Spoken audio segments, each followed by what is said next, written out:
following is a presentation of the Treasure Island Baseball Network. Plans and preparations for the 2023 season are underway for your Minnesota Twins. This is the show that catches up with players, staff, and the entire organization. It's Inside Twins. Inside Twins is sponsored by Killebrew Root Beer, locally owned and operated. It's how memories are created and legends are made.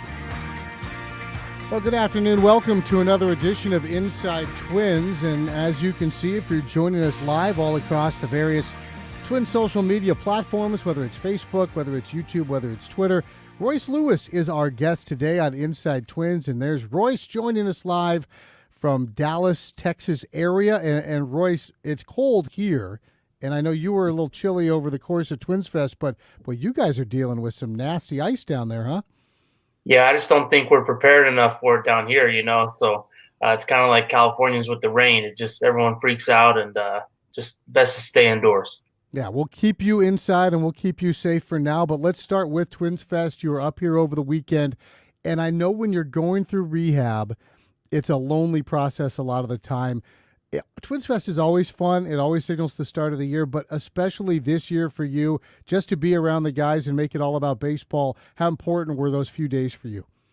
Yeah, I mean, it was super important. And I think for me as well that, getting to meet some new fans and get to see some old faces that I've seen in the past from TwinsFest and just at the games, it truly means a lot. And we really have a good time meeting and getting to know fans on a personal level. So I thought the Fillmore event was super special. I'd like to do that again.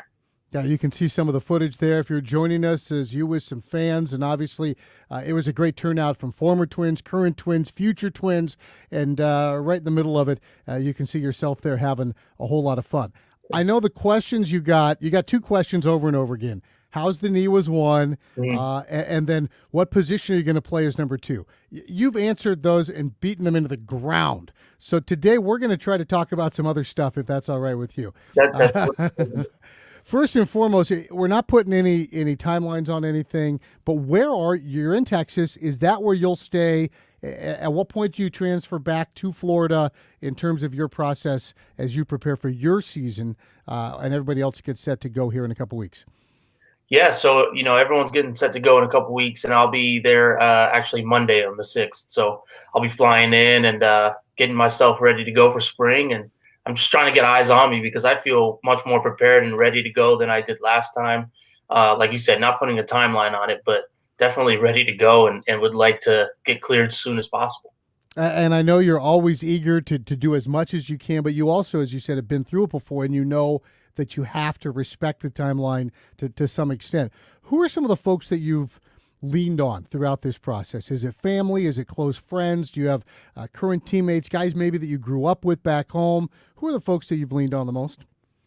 Yeah, I mean, a little bit of everybody. I think mainly for me, my training staff and the team. So just the team, Boris, Corp, and my family and friends. It's like just same as last year, just doing the same thing. It feels, monotonous and very tedious at times, but once you get through it, the end goal is keeps you going. So one thing about you is that when you walk into a room, the place gets happier. Yeah, you are as optimistic a guy as I have ever been around. Has that always been you, or is that something that you trained yourself to be to help get you where you are today? No, I think my parents just did a good job raising me and teaching some positive energy and just having a positive attitude towards things. I've always had some trials and things to go through, and so has everyone else. But in those, you can always find a positive, and that's what I'm looking for. So, in this ACL rehab, whether it's me getting closer in my faith to God, or if it's me, building better relationships with my friends, that I'm like, hey, I have more time to talk to you guys and hang out, whether that's video games or, just going to eat dinner and stuff. And so I actually got to watch, one of my best friends, Torrey Hunter Jr., play a game because I was hurt and my season was done. I came back because of the hurricane in Fort Myers, and I got to see him play in Oklahoma City. So stuff like that is the positives I'm looking towards during this rehab. But, like I said, the end-all, be-all goal is to come back and come back strong. Yeah, Tori Jr., of course. So one of your neighbors now, they're in Texas, workout partner as well. I want to look back on that stretch of time when you finally achieved your big league dream. We were all there for you at shortstop and then in center when you eventually got hurt. And I want to focus on the baseball part of it because so much is made of positions and injuries. Let's talk about what you learned baseball-wise from your stint with the Twins. Was it a case of, wow, yeah, I can do this? Does that build your confidence? Were there things that even in that short burst you felt you really wanted to get better at? Yeah, absolutely. I can always get better each and every day. And I think even when I was up there for the short amount of time I learned so much more. I think, you cannot, replicate that big league experience in the minors. Something that you got to have once you're up there because there's guys that have had 10 plus years in the big leagues. At the time when I got called up, it was Joe Smith and Carlos Correa and Buxton, like some of these guys that have been there, done that, and will be in the game for much longer that I was able to lean on and trust and get really comfortable with for them to, give me some advice on certain things and situations and really just sitting on the bench and learning as much as you possibly can. Let's talk about your swing. You happy with where it was? There's some power that's been emerging over the last couple of years. You hit a couple of home runs. We just saw you had the grand slam. Do you see that swing playing moving forward, or are there tweaks you want to make to that approach? No, I think honestly the swing is there. I think, it was a matter of timing for me. And the leg kick, as much fun as it was for me, after the ACL surgery, I just couldn't repeat it consistently. And it was already hard enough as it was to repeat consistently. And so, we brought it down to a quote unquote 2-strike approach type load. And I just got really comfortable with it, especially like I said, after having the surgery, it was easier on my legs and my knee in particular. And so I just continued that. And, it sucks. I was just getting my timing like locked in and felt really, really comfy at the plate. And then I went back down with the other ACL. So, I'm just trying to repeat what I did last year and get back to that. And then, continue to get better and work on some other pitches.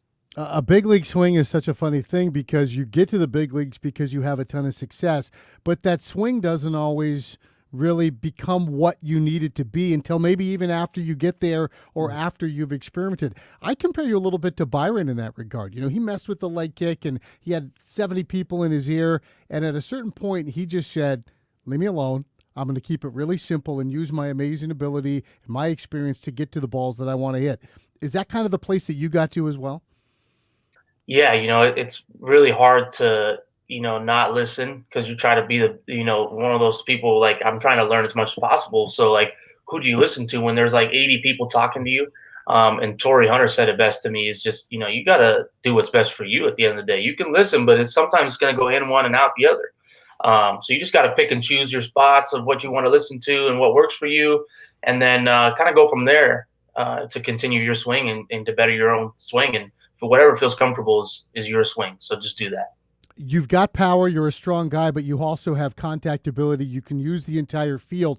In this modern day and age, it seems like it's about taking your shot. It's all about power, extra base hits. Did you change your approach at all as you've climbed to the major leagues to become a guy who looks for a little more pull side power as opposed to a guy who uses the whole field? No, not at all. I think I just got stronger naturally and older. My approach is the same. I'm trying to drive the ball wherever it's pitched, like through the wall. Like that's just my idea. So if it's low and away, I'm trying to drive it through the second baseman's body because if I hit the ball where it's pitched, at one, it helps me stay on the ball longer, and then two, just let the velocity of the ball that's coming in at 95 and 100 now. Everyone throws 95. That's where all the power is coming from. If I just put the barrel on it with my hand speed, it'll go. So, I'm trying to hit the ball where it's pitched, and I'd like to drive the ball more to right field if I can. I know I have it in me. I just got to let the ball get deeper a little bit. So, I like that. Hit it through the wall. I like that that a lot. When you're not able to do baseball activities as you're coming back, and you've now done it twice, how important is it to have those detailed in the weeds baseball conversations about loads and about swings and about sequencing and things like that to keep that razor sharpness in terms of your baseball growth in your mind? Yeah, it's very important. But I would say at the same time, it's also very hard because, I start talking about it. Then I'm like, oh, let me go do it. Let me go hit. Let me go get the cage. Let me go field. So it's hard to find that line where it's like I gotta remember to keep learning, but at the same time, like I gotta like cool it, because as soon as I start learning, my wheels start spinning, and I'm like, let's go out there, let's go on the field, let's do something. So this one was a lot easier for me mentally because the season had ended earlier in my rehab compared to last time. I just got hurt, did my rehab, and I was sitting there on the couch for a few months, and everyone was just starting their spring and their season, and it was just hard to watch without being able to play. So I think this time was a little bit easier mentally, as well as my knee feeling a lot better. So. Well, you did a remarkable job the first time, and we can't wait to see you back on the field in baseball activities, and it won't be too long now for Royce Lewis. Royce is our guest. The show is Inside Twins. It's brought to you by Killebrew Root Beer, locally owned and operated. It's how memories are created and legends are made. We're going to take a quick break all across our network. When we come back, more from Royce as we step off the diamond, and in fact, we're going to bring in Royce's mom to talk about a very special project as well. That's coming up next on your home for Twins baseball.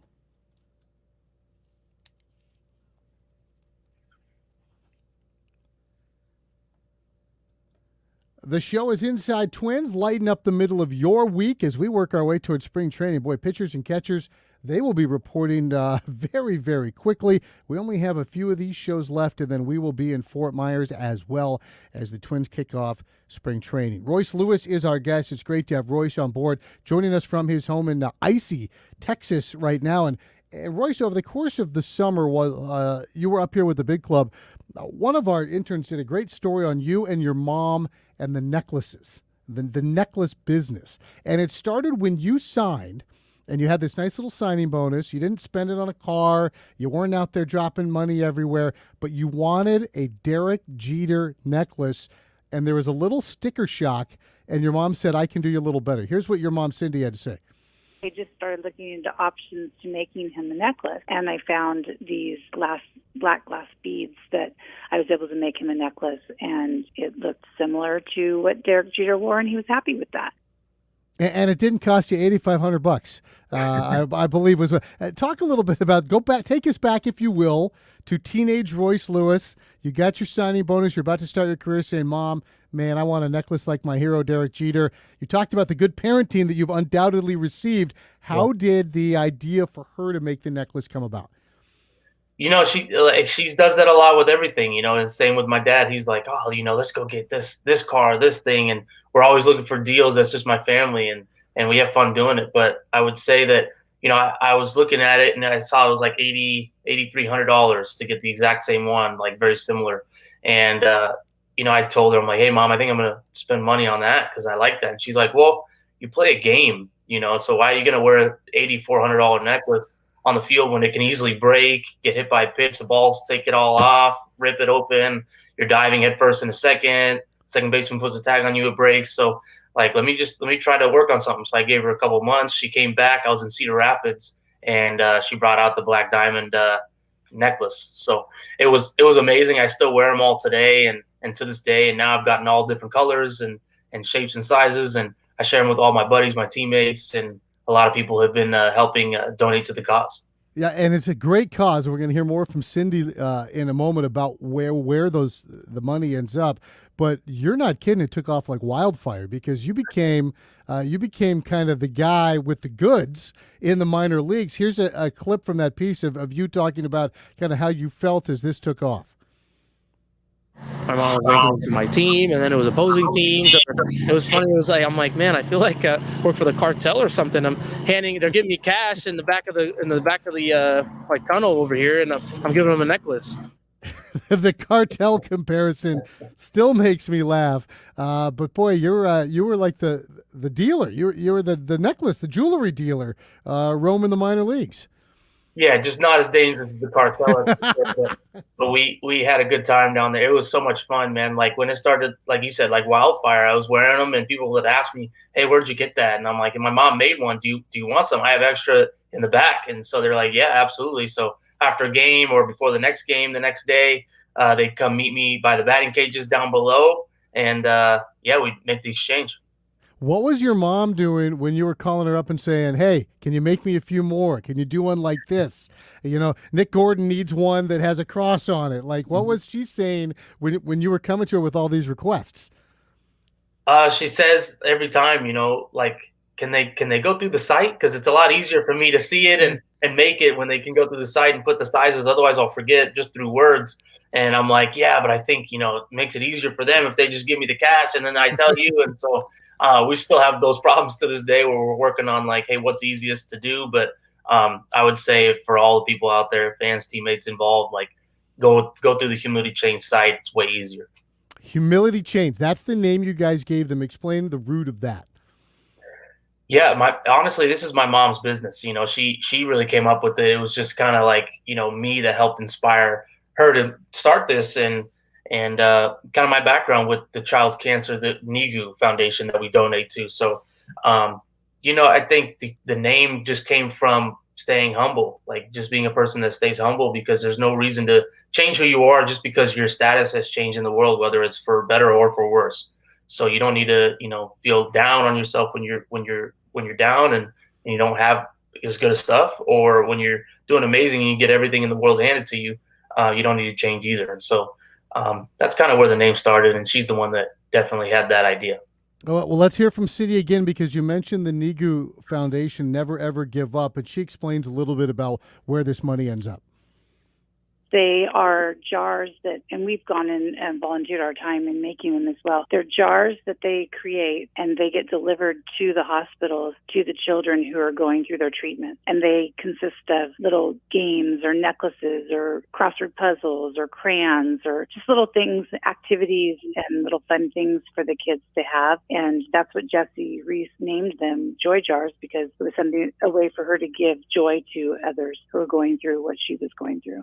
That's your mom, Cindy, who is amazing. Talk a little bit about Jessie Reese, what this foundation is, and how you got involved. Yeah, Jessie was so strong to think of an idea like that, to give toys to her friends and companions that were going through the same kind of thing, which is cancer. And it's just so horrible. And, I'm a huge fan of kids. Like, can't wait to have my own one day. I mean, I love all my teammates, little kids, when they come to clubhouses and we have so much fun. And I can't imagine, like, for anyone to go through something like cancer, let alone kids that don't even know, what life is yet and haven't gone through anything. And so we decided to start doing that. I've worked with them since high school, and, our baseball team in high school worked with them a lot. And so we'd go, pass out joy jars or even help make them at times. And man, it's so much fun. And Eric Reese does a great job with that foundation. And it's That's fantastic, Roy. Something that you started with your teammates in high school, and now as you've ascended to where you are, continuing to give back and stay involved and spread that word. And again, as much credit as I love to give you, I'm giving your mom the lion's share of the credit here again, because a remarkable person and your entire family, the job they do is spectacular. Let's take a break. The show is Inside Twins. Royce Lewis is our guest. We're going to take questions from you here on Inside Twins, and we've got a lot of them flying in through all the various Twins social media platforms. We'll take a quick time out. We'll come back, and we'll let Royce handle your questions next on your home for Twins baseball.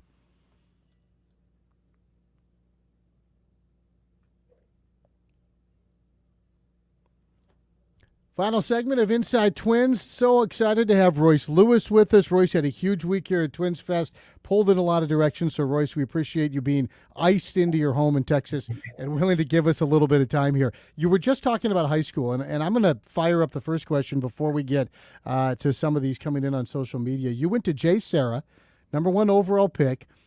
You're not the only star from J. Sarah. We know Austin Hedges, who was with Cleveland. He was a J. Sarah guy. But maybe even bigger star now, Trinity Rodman, who not only has a famous last name, but is a rising star with the women's national soccer team, was a #2 overall pick. She was just a couple of years behind you at J. Sarah. Did you ever step out on the pitch with Trinity? No, I never stepped out on the pitch or the field. I just played baseball when I got to high school. But, my girlfriend actually had played with her and knows her pretty well.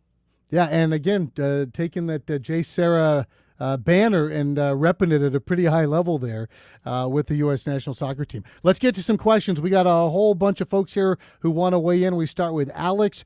Who's your role model personally, and who's your role model in terms of professional life in baseball?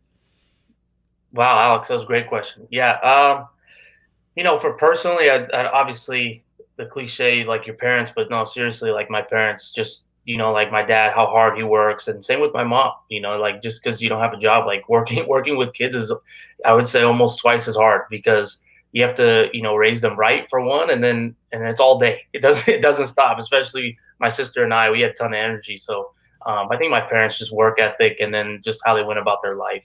And then on a professional level, it'd be Derek Jeter, Correa. Those were my two guys kind of growing up that I got to meet. Correa, I didn't get to meet Jeter yet, so I'd love to meet him and ask him a few things. But yeah, Jeter was my first professional athlete I fell in love with, just because he was the same. He looked like me. It was like his dad was black, his mom was white, and I did the same thing.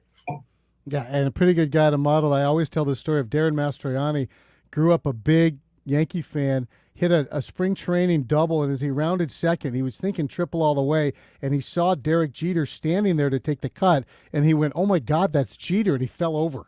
And he had to scramble back to second base, but the bright side was that he got to hang out with Jeter till the next at bat ended. So I'm sure that's coming for you. Just don't fall over like Mastroianni did, but that's coming in your future.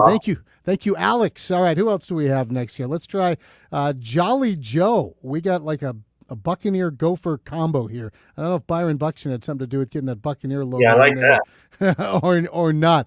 This was a big topic for you over the course of the weekend in terms of possible moving around in the field a little bit. What do you think? Yeah, for me, it's quite simple. I'm an athlete. I play baseball. I go wherever I need to be playing. I prefer not to be pitching and catching. I think catching would be hard on my knees, especially now. But squatting, even when as a healthy person, is extremely hard for 9 innings, catching 100 miles an hour that's moving. So anywhere but those two positions, I'm willing to play. And mentality wise, it's just, being an athlete, how do we compete to win the game? And you play where you need to play. Yeah, and you've played all over. You played a lot in high school, didn't really play shortstop full-time until the end of your high school career. We saw that great footage of your debut at shortstop. You got the pure debut. You got one in the hole, you got one diving to your left, and you got one charging. So I guess you got to check all the boxes right out of the gate. Right out of the gate. I mean, it was like the first batter of the game too. So, man, it was pretty special. Get the heart racing and try to slow down a little bit, get those nerves out of the way. Yeah, you got them out of the way in a hurry. All right, moving on. More questions here. This one via YouTube from Morgan. What's going through your head when you get the call that you're going to the big leagues? Morgan, like everybody else, looking forward to seeing you again this season. Who'd you call first? Yeah, so I personally got the call from Toby Gardenhire. I was playing Call of Duty. I had no idea about the Correa injury or anything at all. I was just going about my business. I'm like, all right, we're playing in St. Paul again tomorrow at so-and-so time. I don't have to be to the field till 2 because it was freezing. And so I was pretty excited about that. And I'm playing Call of Duty, and I get a call from Toby, and it was like 10:30, 11 at night. And I was told I was going to the big leagues. And I actually thought I was going to do some community service work. And I said, "Oh, do I have to get up earlier to go to the community service deal?" And he said, No, a little bit better than that, even though that's great that you asked. And I said, "Okay, what's going on?" He's like, "Yeah, you're going to the bigs." So, when I got that call, I was very excited and kind of just shocked. Like I didn't believe it really. I was like, well, okay, what? Like it was amazing. Like I was just in such shock, truly. Like I didn't move. So technically, I told my buddies on Call of Duty, I was like, "Hey, I gotta go. I'm making my debut tomorrow." And so they were like, "Yeah, let's go!" Like, and then I got off the games, and I called, my mom, my dad, my girlfriend, everybody, and my grandparents. I told everyone that we're not allowed to say anything until tomorrow because they didn't want the news to break. But I had to get them on a flight somehow, so I obviously told them. The amazing thing is that your Call of Duty buddies were able to keep the secret. Like Exactly. that. Yeah. That's how you can trust them on Call of Duty when they don't break news like that. All right, let's get more questions from Twins fans today. Do you feel pressure as a top prospect? I mean, that's something that you've carried with you from day one. It's a great question. No, not at all. I think I feel pressure just from myself. Like I know what I want to do, and I think last year being called up and performing like I did definitely helped myself to exceed my expectations and playing very well, very fast. And so just, taking advantage of your opportunities is kind of like my goal this year. And whenever I get that opportunity again, I'd like to do the same thing. And obviously having a guy like Carlos, who was number 1 overall, Byron number 2 overall. You've met Joe Mauer, was number 1. You've been around guys in similar spots. We're going to close on this note. It's not really a question. I could listen to Royce for hours, which is a great compliment, but look at the name there. Chipotle is life in your numbers. So somebody who really enjoys Chipotle could listen to you for hours. So I think that's a good way. Well, we'll let Mike add that one too. You're a winner. Royce, Thank you, Mike. Chipotle. Appreciate it, guys. I agree with Chipotle and with Mike, and that's the first time I've ever used that sentence in my life. Royce, great to have you with us. It's always a wonderful conversation. Anytime we get a chance to chat with you, you looked great moving around here at TwinsFest. You always got that smile, and I can't wait to see it down in the sun in Fort Myers. Yeah, me as well. Thanks so much, Chris. I appreciate your time. All right, take care and beware of that ice out there in Dallas. Stay in the house, and we'll see you when the weather gets better down at spring training. That's Royce Lewis. Outstanding to always chat with Royce. Just a tremendous human being and a great asset to the Twins organization, and always an uplifting presence in any room that he enters. And we can't wait to see him back on the field once again. Our thanks to Royce. Our thanks to you for joining us here on Inside Twins. Our show is always brought to you by Killebrew Root Beer. It's locally owned and operated. How memories are created and legends are made. Only a few more of these before we're bringing you full spring training games from Fort Myers, but we'll join you again next week with more here on Inside Twins right here on your home for Twins baseball.